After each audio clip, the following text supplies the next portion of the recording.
Hi, everybody. This is going to be a presentation about the properties of liquids. We'll talk a little bit about some of the vocabulary terms that are used in conjunction with properties of liquids, and then talk a little bit about how that's related to how strong the intermolecular attractions are.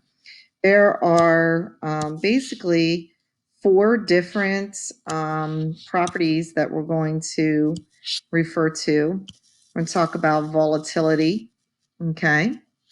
We're going to talk about viscosity. We're going to talk about surface tension. And we're going to talk about capillary action. And then we're going to talk about all of these and how they relate to how strong the intermolecular attractions are. Remember, if it's an intermolecular attraction, that means it's between neighboring molecules. I'll review that just for a minute since that was from the beginning of last week. If you have a water molecule, remember water is polar.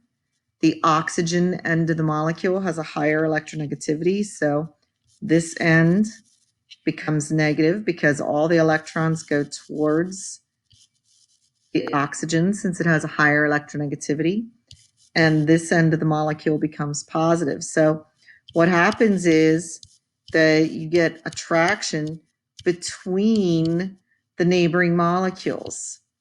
And so that is called an intermolecular attraction, like here when the positive and negative sides of neighboring molecules are attracted to one another. And this is an H2O. But this attraction between, the positive here and the negative here, that's called an intermolecular force of attraction. So all of these properties, the volatility, viscosity, surface tension, and capillary action, they're all affected by how strong are the intermolecular attractions. Volatility, here's a definition for you. So it is the tendency of a liquid to vaporize. So think about it. Can you think of a liquid that, vaporizes very easily? And then can you think of a liquid that doesn't vaporize very easily? Like, I know water can vaporize, but it doesn't vaporize that fast. If you wash your hands, you generally dry them on something like a towel or use an air dryer because it takes a while for water to just evaporate off of your hands. But if you use hand sanitizer, that has an alcohol base instead of a water base. And that alcohol base or alcohol solvent, the intermolecular attractions are weaker. And so it vaporizes easier. So we would say that the alcohol in that hand sanitizer has a higher volatility. Okay. So think about what I just said. See if you can think of other liquids that vaporize very easy. What about like gasoline? Did you ever, when you're pumping gas in your car, maybe spill a little bit down the edge of the car and you think, oh, I'm going to wipe that off. And the next thing you know, it's gone already. Gasoline vaporizes very easily. Okay, that means its volatility is high. It's going to turn into a vapor. It's very volatile. And that means it has weak attractions between neighboring molecules. So you might have thought of a variety of liquids, and just know that how easily something vaporizes does tell scientists something about the strength of the intermolecular attractions.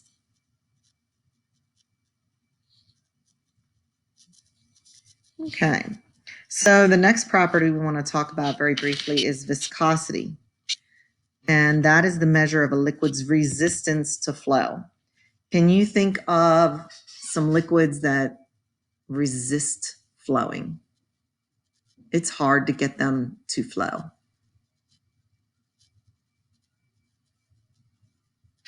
Did you think of maybe like the shampoo you're trying to get out of the bottle in the morning in the shower? You're trying to get the ketchup to come out of the bottle for your hamburger. Trying to get, the syrup to come out of the bottle for your pancakes. Those are all liquids that have what we call a very high viscosity. They have a high resistance to flow. Okay. And so they have a really high viscosity because they have really strong intermolecular forces of attraction between the substances that make up ketchup or honey or shampoo or syrup. Okay. If you heat a substance or cool it, you can do the opposite as well. You can change the viscosity. Like, did you ever try to heat your pancake syrup? Thinking, oh, I'll make my syrup all warm to put on my pancakes. And then after you get it out of the microwave, it's really runny. It flows very easily because heating a liquid causes its viscosity to decrease. It becomes much runnier. And that's just because, remember what we talked about, okay? Temperature is proportional to the kinetic energy of the particles. When you heat a liquid, the particles move faster and they're able to overcome those strong intermolecular attractions and flow easier. So that's a decrease in velocity, not velocity, I'm sorry, viscosity. Now, the opposite is true though, too. If you make some of those liquids really cold, like for example, did you ever hear that phrase, slow as molasses in January? Molasses is a very viscous liquid. It resists flowing. And when you make it cold, okay, if you make something, I don't know why that's, yeah. If you make something cold, then it will increase the viscosity. And so, for example, when molasses in January, when it gets cold, okay, not old, but cold, then it has more resistance to flow and it moves really slowly. If you put like syrup or ketchups and things in the fridge, they become more resistant to flow. But I think the ketchup should be, I don't know, maybe should be in the refrigerator. I don't know about the syrup, but when you refrigerate those types of liquids, they do become resistant to flow. So get them out before the picnic or before breakfast and let them warm up a little bit so that they flow better. Another property we want to talk about is surface tension. And that's the energy that's required to break through the surface of a liquid or to disrupt a drop and spread it out as a film. Like if you have, a drop of water, all those little molecules of water that are in that drop, forming that drop, and there are literally millions of them, they are attracted to one another, and that's what holds them together, forming the drop. Liquids, if they have a pretty good surface tension, sometimes things can, float on the top, like the surface tension almost creates like a net. Can you think of something that will just sort of sit right on the top of the water, like maybe a little bug? Okay. If water didn't have so much attraction to the neighboring molecules to form like sort of this little net for the bug to sit on, the bug would sink through, and that could, like in a pond or a lake, that could really disrupt the life cycle within that pond or lake. Surface tension, the stronger the intermolecular attractions, the more surface tension a liquid has. If you put, for example, at home, now let's think about something with lower intermolecular attractions and then something else with higher intermolecular attractions like water. Okay, that's got strong attractions between molecules. So we had said it had low volatility, right? It wasn't going to vaporize very easily. So water should have a pretty good surface tension. like the little bug can sit on top of it. Something else in the home that vaporizes easier, rubbing alcohol, okay? Since it has a high volatility, right? That must mean weaker intermolecular attractions. Don't want to end the show. And so that means that it would have a water had the high surface tension because of the strong attractions. Rubbing alcohol should have a weaker surface tension or a lower surface tension because of the weaker attractions. So if you want to do a little experiment, if you want to stop this, you could get like 2 little cups at home. You could, put some water in the one cup and put a little bit of rubbing alcohol in the other cup, and then get something that's powdered, like, I don't know, like flour or baby powder or something, and just sprinkle it on top and see which one, that powdered substance falls through faster. And that powdered substance should just kind of break through the rubbing alcohol faster because of the weaker surface tension. Now, another thing that can really affect the surface tension is adding a detergent. A detergent gets in there in between the molecules of water or in between the rubbing alcohol molecules, and it breaks up their intermolecular attractions. So if you want, if you still have those cups, you can add a drop or 2 of detergent to the cup of water with, the powder on top.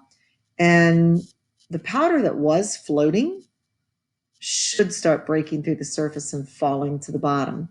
And the same thing if any powder was still floating on the alcohol and you add some drops of detergent, that should start falling through because the detergent will interfere with this intermolecular attraction. It'll break it up, and that breaks the surface tension. It's kind of like getting a pair of scissors and snipping some of the connections on a net, and the next thing you know, that net isn't going to hold the fish anymore. It's going to fall through because some of the little connections in the net were indeed broken.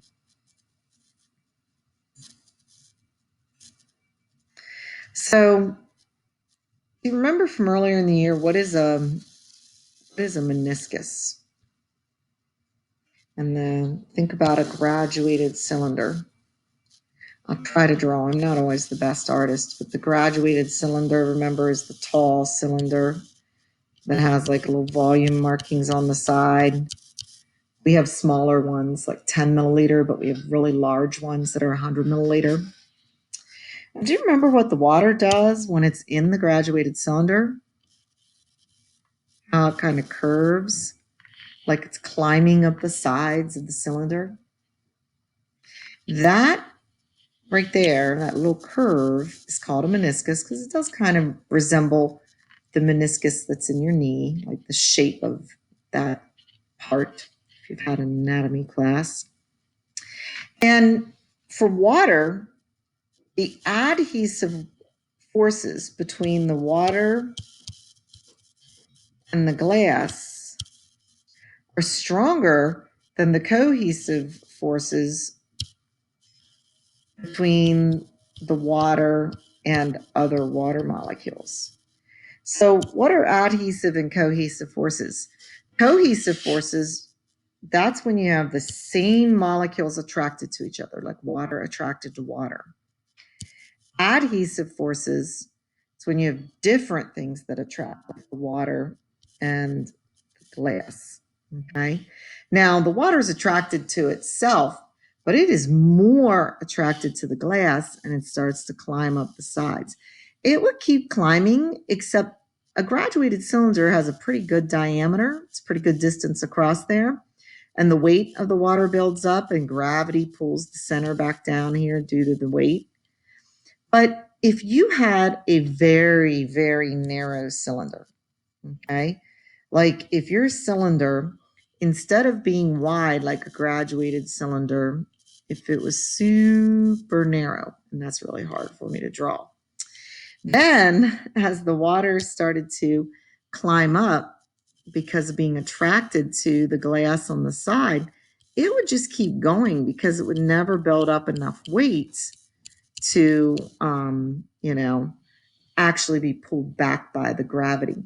And so, if you have a narrow tube and the liquid is attracted by adhesive forces to whatever makes, that tube, then what can happen is that as long as this end is open, so that air pressure, and I just undid all that stuff. Sorry about that. But we've got this one. I'm still blue. Sorry. If this end is open, so that air pressure can keep moving it along, the liquid will just keep moving right up the tube. Can you think of any times that liquid crept through something or moved through something unexpectedly? Like maybe you were laying by the pool and just the corner of your towel got in the pool, and the next thing you know, 10, 15 minutes later, your whole towel is wet. Did you ever have, you drank glass of soda, you thought it was all gone, and you roll up your napkin and stick it in there, and you look back 10 minutes later and the whole napkin is wet? Well, when a liquid is attracted by adhesive forces to the sides of a long cylinder, and it's really narrow, so it can keep moving, that is called capillary action. And that's the ability of a liquid to move along narrow spaces or cylinders due to adhesive forces, where there's an intermolecular attraction between the liquid and the material that makes up the cylinder or, the long narrow tube. So how does this affect trees and your heart? Okay, so think about the towel made of cotton, comes from plants. Think about the napkin made of paper, comes from trees. Plants have long, narrow fibers, and water can move through those fibers within the plants. That's how, in a tree, water gets from the roots up to the leaves. It climbs up through the long, narrow cylinders that make up, the tree. It climbs through those cylinders by capillary action and gets up to the leaves. In your heart, and maybe this will make more sense if you've had like a human biology or anatomy type of class, but how does it help your heart? In your body, some of your blood vessels are really, really tiny, and they're called capillaries. Okay. And for your heart to push blood through a really tiny, narrow cylinder, it would have to work so hard. Well, your heart gets some help because the blood can move through those little narrow capillaries by capillary action. The blood is attracted to what makes up the walls of the capillaries. And so the blood just kind of moves through there with the adhesive forces, with the attraction between the neighboring molecules. And your heart doesn't have to work so hard. I did put some links. You could either Google those if you're interested, or this presentation, this slideshow is on my Moodle. Remember, the enrollment key to join the Moodle, and for people who are not already on my Moodle, is Matter. You're always welcome to enroll in there. And then you can get copies of any PowerPoints, and you can, use these links to read about how capillary action plays a role in survival of trees and in taking a little bit of pressure off of your heart. It just doesn't have to work quite as hard because of intermolecular attractions. So hopefully with this presentation, you were able to define volatility. Remember, that's the ability of a substance to vaporize. And weak intermolecular attractions make it easier for substances to vaporize because they got to put space between them. Viscosity is a liquid's resistance to flow. The stronger the intermolecular attractions are, the more resistant to flow. And if you raise the temperature, then the kinetic energy allows the particles to overcome the intermolecular attractions, and the liquid flows much better. Surface tension. When the particles attract, they almost form like a net on the surface of the liquid. And that's called surface tension. It's hard to break through. The stronger the intermolecular attractions, the more surface tension, so little things could sit on the surface of the liquid. And if you add a surfactant or a detergent, that breaks that intermolecular attraction, so it causes the surface tension to break up or become decreased. And the last one, capillary action, which is due to adhesive forces, where the liquid is attracted to the molecules that make up the long tube or cylinder. And if the tube or cylinder is narrow, then you get capillary action because the liquid can just keep creeping right along the tube or the cylinder.